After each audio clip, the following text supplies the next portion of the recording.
He inherited a mansion to escape the chaos of his life, a place to finally be alone. He soon discovered he wasn't alone at all, and the house itself was hungry. When Jonathan inherited the old Crawford estate, he thought it was a perfect opportunity to escape the city's suffocating chaos.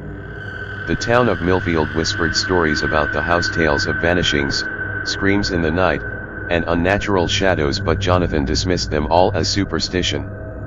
The Crawford house was vast, 3 stories of dark wood and peeling paint, standing defiantly at the end of a winding gravel road, surrounded by gnarled trees that clawed at the sky.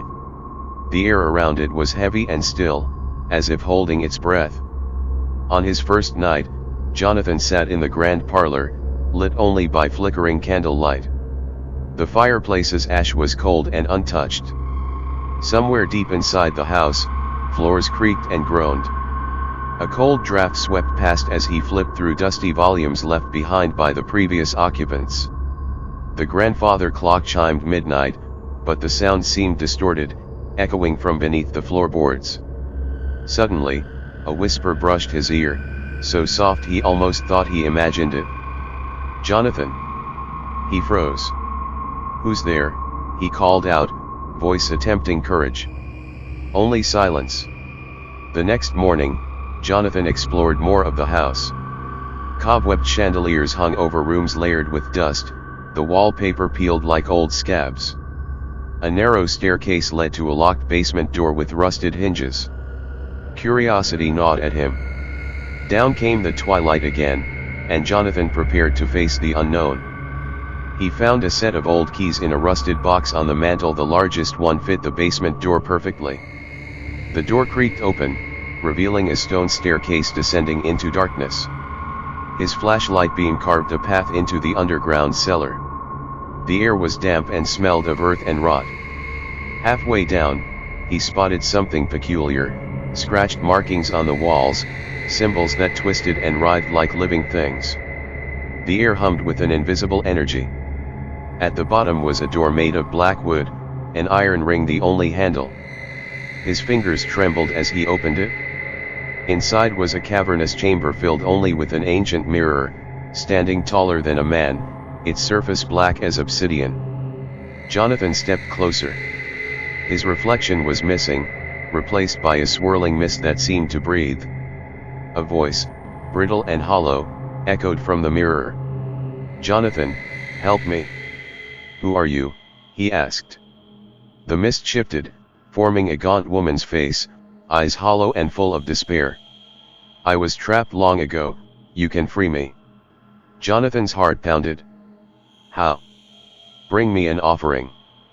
I hunger for what lies beneath." "Beneath?" "The root of the house," she whispered.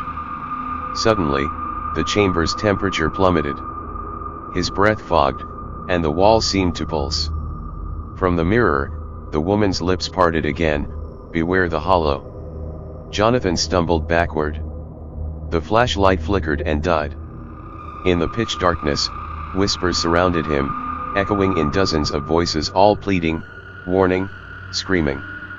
He bolted up the stairs, flinging the door shut behind him. At the surface, dawn was breaking. Jonathan spent days researching the history of the Crawfords and the house. It was said that, generations ago, the original owner had practiced forbidden rituals binding spirits into objects to prolong his own life. The Hollow was a name whispered by the locals for the restless souls trapped within the house. Determined to confront whatever haunted the mirror, Jonathan returned to the basement when night fell again. He armed himself with a knife, a flask of holy water, and a small box of salt.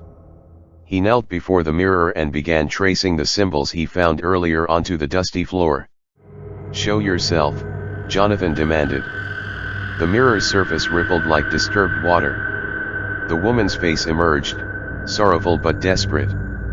"I hunger for freedom. Help me cross the veil." Jonathan hesitated but sprinkled salt in a circle around the mirror and muttered a prayer he barely remembered from childhood. The surface cracked faintly.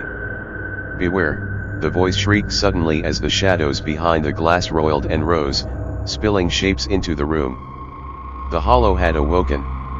Darkness coalesced into countless twisted figures, clawing and snarling. Jonathan swung his knife, but it passed through empty air. The spirits screamed, surrounding him. Remembering the flask, he splashed the holy water onto the mirror. The glass hissed and splintered. Light erupted, and the cavern shook violently. The woman's face softened. "Thank you," she whispered, dissolving into countless glowing motes that floated upwards, vanishing through cracks in the ceiling. The hollow's grip loosened, the shadows shrank back. Exhausted, Jonathan fled the basement and locked the door. The house still groaned, but the oppressive weight lifted. The next morning, the sun streamed through the windows, warm and pure. Jonathan stepped outside for the first time in days and felt the chill lifted from his bones. As he looked back at the house, the grand facade seemed less menacing, more like a tired old guardian finally released from its pain. And somewhere deep inside, a mirror shattered, setting the hollow free.